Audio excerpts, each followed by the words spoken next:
Hola, ¿qué tal? Bienvenidos a su clase que lleva por nombre Cultura Cívica. Durante las últimas sesiones estuvimos analizando el tema relativo a la teoría de las infracciones cívicas, partiendo desde luego de la teoría del delito y donde hemos ido determinando qué principios garantistas del derecho penal, aunado a la tipicidad, la exacta aplicación de la norma, la reserva de ley, la presunción de inocencia y entre otros resultan extensivos al derecho administrativo sancionador y consecuentemente a las infracciones cívicas como parte del derecho administrativo disciplinario o derecho administrativo sancionador. El día de hoy vamos a analizar lo concerniente a la antijuridicidad. Gramaticalmente se ha definido la antijuridicidad como lo contrario a lo jurídico. Su conformación resulta de las palabras anti y jurídico,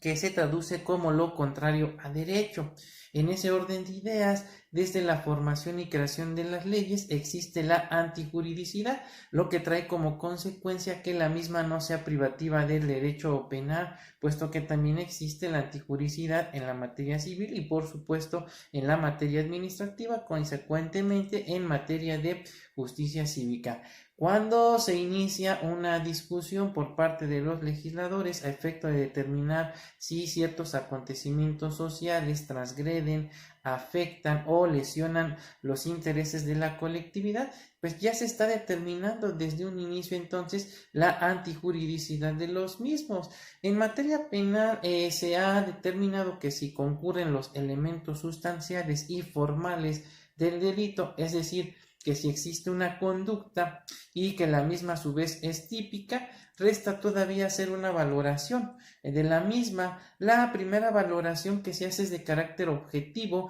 e indica la conformidad entre la acción típica y el ordenamiento jurídico, y esta valoración es la antijuridicidad. Luego viene la segunda valoración que es subjetiva y ello da origen a la culpabilidad, en la que hay que determinar si la disposición psíquica del sujeto activo concuerda o no con las exigencias jurídicas. En tal sentido, se dice que una conducta es típica en el derecho penal, así como en materia de justicia cívica,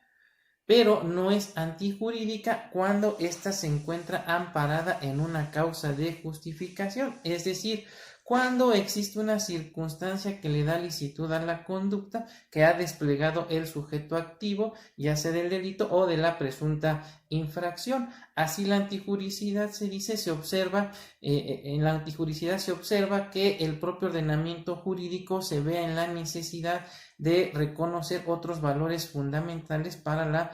convivencia, como lo es el hecho de que la persona cuente con la autorización del titular del bien jurídico afectado o del legitimado para hacerlo, siempre y cuando se trate de un bien disponible y quien otorga ese consentimiento tenga la capacidad jurídica para disponer del bien, así como el consentimiento obre en forma expresa o tácita y no medien vicios en el consentimiento, lo que se conoce en la teoría del delito como el consentimiento del titular o consentimiento presunto. Asimismo, se analiza que dentro de ciertas circunstancias, cuando el Estado, en su carácter de mandatario social, para la salvaguarda de sus intereses, no le es posible atender esa salvaguarda, por lo que se ve la necesidad de reconocer que la persona, en cuanto miembro de la comunidad social, tiene el derecho de defender sus bienes o los de un tercero y no permitir que sus bienes le sean afectados siempre que repela una agresión real, actual o inminente y sin derecho, y no exista la necesidad de la defensa empleada, perdón, y que exista la necesidad de la defensa empleada y no medie provocación dolosa suficiente e inmediata por parte del agredido o su defensor, lo que se conoce como la legítima defensa. También se pudiera dar una causa de justificación cuando se obre por necesidad de salvaguardar un bien jurídico propio o ajeno, ocasionado dolosamente por el sujeto, lesionando un bien de menor o igual valor, siempre que el peligro no sea evitable por otros medios y el agente no tuviera el deber jurídico de afrontarlo, por lo que está actuando en lo que se conoce como un estado de necesidad justificante. Asimismo, también pudiera suceder que el sujeto, en virtud de la obligación que la norma le impone a determinadas personas, este tiene el deber jurídico o el derecho de salvaguardar un bien, por lo que en su defensa transgrede otro, siempre que exista la necesidad del medio empleado y no se realice solo con el propósito de perjudicar a un tercero. Esto se conoce en la teoría del delito como el cumplimiento de un deber y el ejercicio de un derecho. En concordancia con lo anterior, los artículos 15, fracciones tercera, cuarta, quinta y sexta del Código Penal Federal, así como 29, apartado A, fracciones primera, segunda, tercera y cuarta del Código Penal para la Ciudad de México, regulan lo que se conoce como las causas de legitimación, causas de justificación o causas permisivas, es decir, aquellas causas que legitiman o le dan licitud a determinadas conductas a pesar de ser típicas, por lo que no resultan ser contrarias a derecho, precisamente por estar amparadas por la propia norma. Lo anterior nos lleva al entendimiento de que en el orden jurídico no solo es un orden normativo en sentido estricto, es decir, no está integrado exclusivamente por normas que imponen deberes, sino que el derecho está confirmado, por tanto, por tal tipo de normas, como también por reglas permisivas que implican el directo reconocimiento de derechos, como puede ocurrir, como ya lo habíamos mencionado, cuando existe el consentimiento del titular del bien jurídico tutelado en el delito de homicidio consentido previsto por el artículo 127, párrafos segundo y tercero del Código Penal para la Ciudad de México, siempre y cuando la petición expresa del paciente en fase terminal respete las formalidades que establece la ley de voluntad anticipada de dicha entidad federativa. Lo mismo va a ocurrir tratándose de las infracciones cívicas consistentes en dañar, maltratar o ensuciar fachadas de inmuebles públicos o privados previstas por el artículo 29, fracción quinta de la Ley de Cultura Cívica de la Ciudad de México, si el presunto infractor cuenta con la autorización del titular del bien inmueble afectado, o también pudiera presentarse en la infracción relativa a la obstrucción de la vía pública, la libertad de tránsito o acción de las personas previstas por el artículo 28, fracción segunda de la Ley de Cultura Cívica de la Ciudad de México, si la obstrucción cuenta con el permiso de la autoridad competente o bien se lleva a cabo con motivo de la libre manifestación de ideas, de asociación o reunión pacífica, o bien cuando se ingresa, también pudiera darse cuando se ingresa a una zona de acceso restringido contando con la autorización de la persona que se encuentre facultada para otorgarlo o dentro de los horarios establecidos para tales efectos. En ese orden de idea, lo normal es que la conducta que sea típica sea antijurídica, y por ello se dice que la tipicidad es el índice de la antijuricidad. Sin embargo, la conducta desplegada por el sujeto activo puede estar amparada en una causa que le dé justificación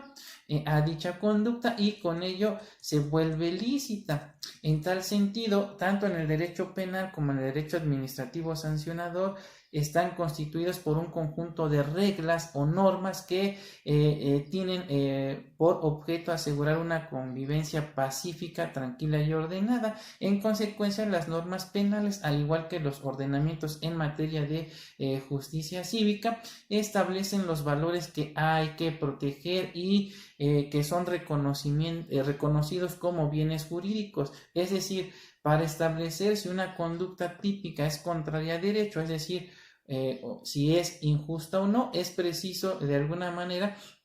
empinarse sobre la mera descripción formal carente de contenido valorativo que aparece en el tipo y juzgarla impersonalmente en relación al ordenamiento jurídico, comprobando que esa conducta no guarda correspondencia con las exigencias del derecho. Luego se dice entonces que la conducta es antijurídica y ella atenta contra el bien jurídico que la norma protege, y así se puede definir a la antijuridicidad como la contradicción existente entre la conducta y el ordenamiento jurídico. En conclusión, entonces vamos a establecer que la antijuridicidad, tanto en el derecho penal como en materia de justicia cívica, es la contradicción existente entre la conducta desplegada por el sujeto activo de la presunta infracción administrativa o de la ley penal, según sea el caso, a los ordenamientos en materia de justicia cívica o en su caso a la ley penal. En tal sentido, debemos recordar entonces que la ley penal, al igual que los ordenamientos en materia de justicia cívica, a efecto de lograr una armonía y estabilidad entre los hombres, son imperativas y coercitivas, por lo que mayoritariamente se integran de disposiciones prohibitivas de conductas que pueden ser lesivas de derechos o bienes jurídicos ajenos, pero también es importante tener presente que ahí no se agotan las disposiciones legales, sino que aunque en menor medida, simultáneamente con esas prohibiciones existen preceptos permisivos, normalmente denominados en la teoría del delito como las causas de justificación o de licitud, que bajo circunstancias excepcionales autorizan a los individuos a realizar esos actos que en principio parecían prohibidos, cuyo efecto es eliminar su carácter ilícito, volviéndolos acordes a derecho. En este sentido, para determinar entonces si una conducta es o no antijurídica, debemos descartar que la misma no se encuentra amparada o justificada por una causa que le dé licitud, porque de ser así resultaría típica pero no antijurídica en virtud de estar amparada por una causa de licitud o de justificación, que es el aspecto negativo de la antijuridicidad. Las causas de justificación, causas permisivas o causas de licitud son el aspecto negativo de la antijuridicidad y por tanto vuelven lícita la conducta de una persona que, a pesar de que la misma se encontraba o se encuentra descrita en la ley como delito o falta administrativa, en virtud de que existe una causa que la vuelve lícita, ejemplo, la legítima defensa en el delito de homicidio o el permiso por la autoridad competente en la obstrucción de la vía pública, pues por lo tanto dicha conducta es típica pero no es contraria a derecho y por lo mismo esta conducta resulta irrelevante para el derecho penal y para el derecho administrativo sancionador. Bien, con esto estaríamos concluyendo el tema relativo a la antijuridicidad en materia de justicia cívica. Por lo tanto, en el siguiente video estaríamos analizando lo relativo a la inimputabilidad. Nos vemos, hasta pronto.